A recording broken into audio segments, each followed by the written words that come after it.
เอากราบสบายดีสวัสดีพ่อแม่พี่น้อง FC เบิดทุกคู่ทุกคนเนาะ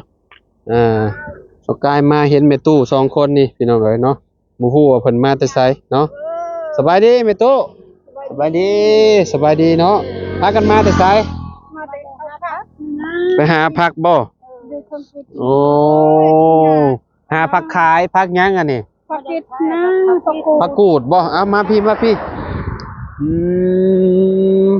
ไปหามาขายบ่ บ้าแม่ ขออนุญาตเด้อนิ่มไม้ก็เด้อเอาเจ้าได้หยังเจ้าผักกูดคือกัน พักกูกัน เอาไปกินบ่ไปเฮ็ดป่นบ่ ทำมากินมากิน เจ้าอยู่บ้านใด อยู่บ้านอารางลูก โอ้ เอ้ย นั่งลงอยู่บ้านอลางบ่ เจ้า โอ้ชื่อหยังเจ้า ชื่ออายะจันโท แม่เฒ่าอายะจันโท เจ้า จักปีแล้ว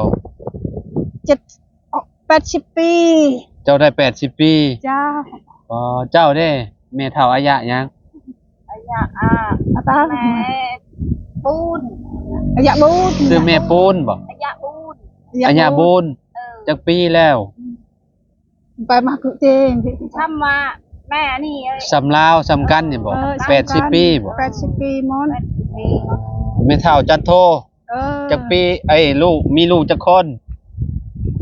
มีลูกมีอยู่ลูกบ่ได้เลี้ยงลูกเอ้ เอ้าย คือว่าลูกบ่ได้เลี้ยง ได้เลี้ยง ลูกบ่ได้เลี้ยงเจ้า เจ้า เอาลูกเจ้าจักคน กินแหงเอง ลูกเจ้าจักคน ยังตายยัง ตอนนี้ยังเหลือจักคนลูกเจ้า ลูก ยังช็อก หนึ่งสองหมู่หญิงกับผู้ชาย คนเดียวเป็นบ้า เอ้า ลูกเอ้ย ยังสองแต่ว่าผู้หนึงเป็นบ้าบ่ เป็นบ้า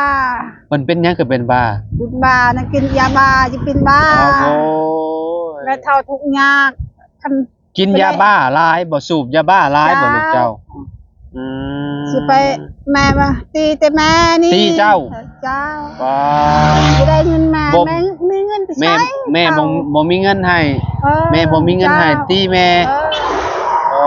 เราก็จะได้เงินกินนอนกินนอน ลาวน่ะกินนอน เจ้า จักปีแล้วลาวน่ะ ได้ลูกช่อง ลูกชายเจ้าเท่าใด เจ้า ได้ลูกสองคน เจ้า โอ้อยากได้เงินแหละตีแม่ ตีแม่ เพื่อน แม่มีเงินจะใช้ เราอยู่นำกันบ่กับเจ้า อยู่นำกัน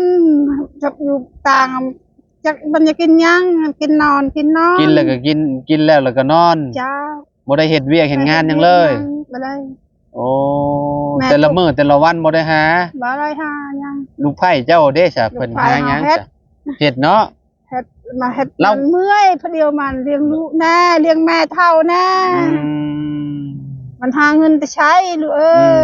โดยทุกข์ยากเนาะ ทุกยากกินข้าวก็บ่มีนอนก็บ่หลับมันเฮ็ดแม่ โอ้ โอ้ยแม่จนอย่าตายอย่าผูกคอตายมา เจ้าจะผูกคอตาย เจ้า เอาอย่าไปเฮ็ดจังซั่นได้ไหมไง เจ้าลูกเอ้ย เจ้าเด้มีลูกจักคนไหมไงเอ้า ลูกไว้ท้องคนจะเอาพัวมั้งตาอยู่ตา เอาคือว่ามีลูกแต่ว่าลูกบ่อยู่นำ ก็ มีลูกสองคนบ่ ท้องคนมาเอาพัวมา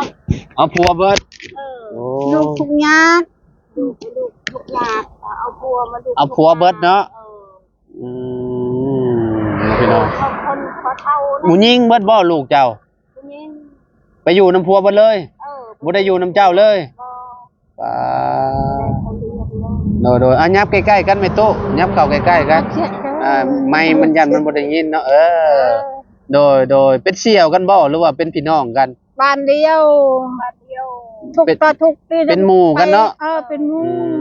ม มันก็ถูกแม่ก็ถูก ต่าง ไป คน นำกัน ต่างคนต่างบ่มีเนาะก็ไปหากินนํกันเนาะ เจ้า โอ้พี่น้อยเนาะลูกก็บ่ได้อยู่เลี้ยงเป็นหมู่ยิงไปอยู่น้ำพัวเนาะอยู่ทางนี้เนาะ พัวมาพัวเอาพัวแล้วพัวทุกอย่าง แต่ก็ไปอยู่ก็บ่ได้มาหาแม่บ่ พอ อยู่บ้านอื่นบ่ บ้านอื่นอยู่บ้าน โดยเจ้าก็ลูกไผ่มาอยู่นํเนาะเพราะว่าลูกชายเนาะ ลูกชายเลย อีกผู้หนึงไปใช้ศัตรู อีกผู้หนึง หมู่ยิง มัน บ่ ผู้หญิงมันไปอยู่คนพัว ไปอยู่เฮือนผัวเนาะ จ้า ผู้ชายให้อยู่นํผู้ชายให้อยู่นํแม่เนาะ เจ้า ผัวเจ้ายังอยู่บ่โต ยังปื้อผัวมันเป็นพยาธินะพยาธิไขหลังเฮ็ดหยังกับ ผัวเป็นมะไขลังบ่อ๋อเฒ่าแล้วบ่ผัวเจ้า เท้าช้ำคอยนี่ปื้อลูก เฮ็ดเวียกบ่ได้แล้ว เฮ็ดเวียกบ่ได้ อ่า เฮ็ดเวียกก็เจ็บ เฮ็ดเวียกหนักบ่ได้เนาะ นิ้วมาขลัก เจ้าเด้ผัวยังบ่ บ้านเขาบ้าน เฒ่าสำคัญบ่ยังอยู่เนาะเฮ็ดเวียกบ่ได้เนาะ แม่รถมด แควออกเบ่แล้ว หมดแล้ว เออชุมเจ้าก็เคี่ยวหมากบ่เจ้าเคี่ยวหมากอยู่บ่ บ่ได้เคี่ยว บ่ได้เคี่ยวเจ้าบ่ได้เคี่ยวเนาะ เคี่ยวบ่มีหมาก อืม สิพูด บ่มีหมากเนาะ บ่มีหมาก เห็นเอาไว้เนาะเฮาคิดว่าชุมเจ้าหาไปขายใช่ดอกบ่แม่นเนาะ หามากินเนาะ กินอยู่เฮือนนะลูกมันยังก็บ่มี โดยเอาเนาะพี่น้อง แก เนาะ คือข้าวกินลูกเนาะบ่มีข้าวกินเนาะ มีข้าวกินมันมีแกงกินไปหาผัก แต่ละเดือนได้สเอาข้าวมาได้ใช้กิน โอ้ยไปอาคี ไปหาพัก ไปหาผักหาหน่อไม้นี่บ่ได้หน่อไม้เจ้อ หา พัก หาผักหาหยังแล้วก็เอามาแลกเอาบ่หรือแนวใด ขายหน่อไม้ให้เวียดชื่อข้าวกะล่องกิน ข้าวปองกิน ข้าวปองกิน ทงเท่าได้หน่อไม้มันยากดียามนี้มันบ่ค่อยมี นี่มันยังไม่ออกมันออกขายหน่อไม้ อืม ขายให้เวียดชื่อข้าวปองนั่นแหละลูก โดย ค่อนข้างสิลำบากเนาะ ลำบาก หาเงินบ่ได้แล้วก็บ่มีข้าว เฒ่าแล้วพี่น้องเอ้ยเนาะ บ่มีไผเลี้ยง บ่มีไผเลี้ยง ลูกก็มาติดยาเนาะแม่ตู้ จ้า ทั้งแม่ตู้นี่ก็ลูกหมู่ยิงเบิดไปอยู่น้ำพัวเบิดพี่น้องเอ้ยเนาะก็เลยได้อยู่กัน2เท่าเนาะอืมค่อนข้างสิลำบากเลยพี่น้องไปหาอยู่หากินโอ้หน่อไม้นี่หน่อไม้หยังโตนี่หน่อไม้แม่นบ่หน่อไม้อันหน่อไม้ไผ่เนาะโอ้มันอยู่ใกล้ๆหิมห้วยวะนี่มันจังออกเนาะเอาเมื่อแกงบ่ยอดเดียวนี่ได้แกงอืม ตาไปกระแจมก็ชุดมันนะ โดยกินมื้อเดียวเบิดบ่ผักนี่ทางหลังนี่ บ่ได้หมด แม่นี่ เฒ่า ยังเดียงตาบอด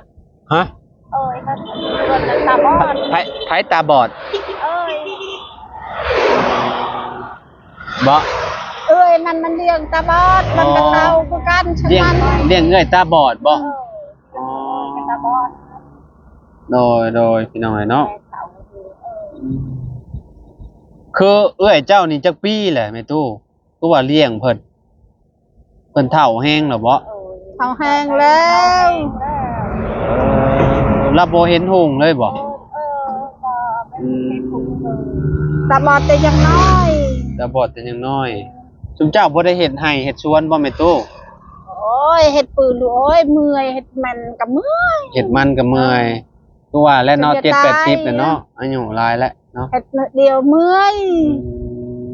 เฮ็ดกระลูกไผนั้น โดย อย่าเมื่อยอย่าตาย ลูกผัดนอนอยู่ซื่อๆติลูกชายเนาะแบบว่านอนกินบ่เฮ็ดเวียกเฮ็ดงาน ได้เงินไอ้ตีแม่ โอ้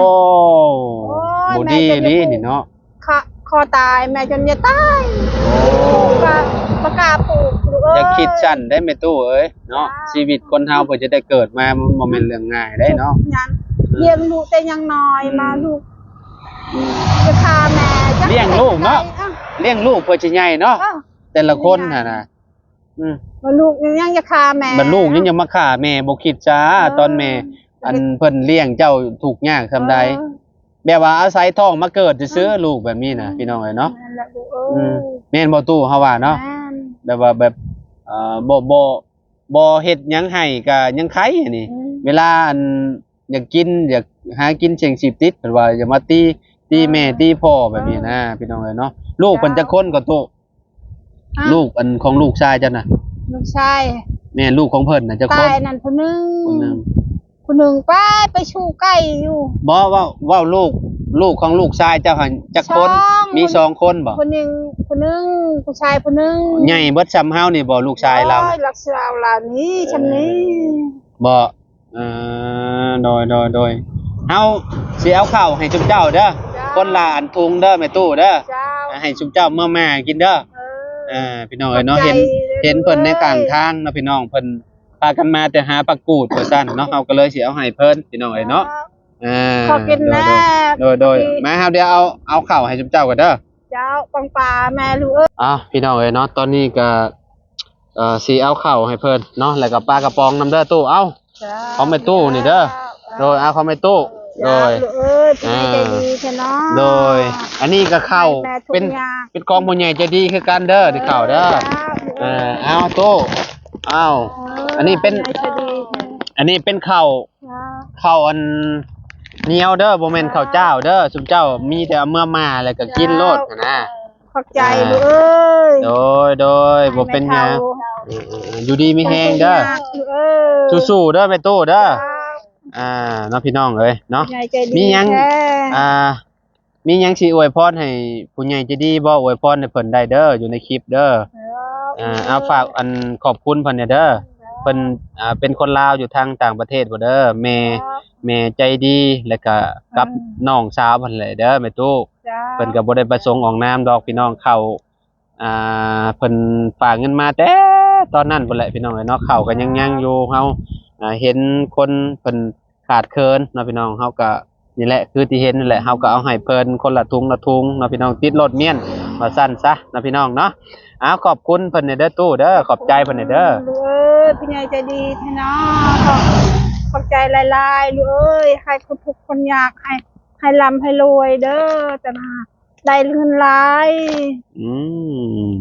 ขอให้เพิ่นโชคมาร่ำรวยเนาะเอาแม่ตู้ให้ร่ำรวยได้เงินหลายโดย